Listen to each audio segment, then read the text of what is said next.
कृष्णाक्षं परं धाम जगद्धाम नमामः।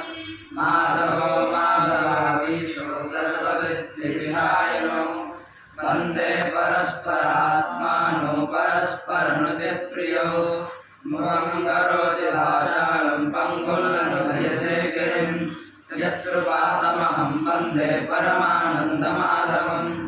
यं ब्रह्मा वरुणेन्द्ररुद्रमरुतस्तुन्वन्ति दिव्यैस्तवैर्वेदैः सामवेदक्रमोपनिषदैः गायन्ति यं सामगाः। ज्ञानावस्थिततद्गतयमनसावस्यन्द्रियं योगिनो यस्यान्तमिवसुरासुरगणदेवाय तस्मै नमः।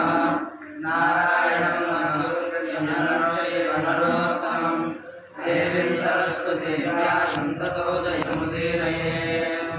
ॐ भगवते वासुदेवाय। अथ त्रयोदशोऽध्यायः।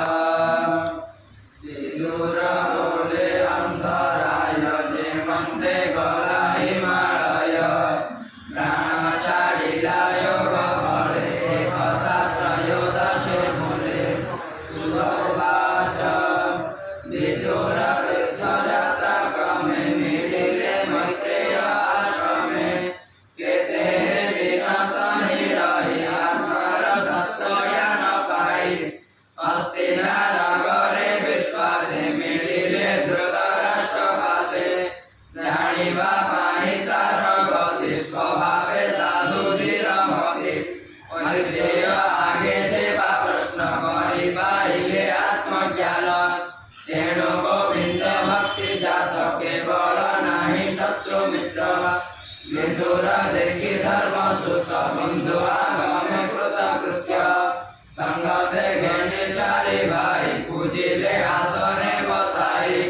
युयुत्सु धृतराष्ट्र नृप संजय पुनि कृपा कृपा गांधारी द्रौपदी सहित सुभद्रा उत्तरा समेते आगे गमन्ति देवी कुन्ती अन्य सुहृद बंधु ज्ञाति। पांडुर जेते बंधु जने मिलिले हरष बदने प्राण को पाई पिंड जेने पुनि उठाई दिव्य ज्ञाने सकले मिले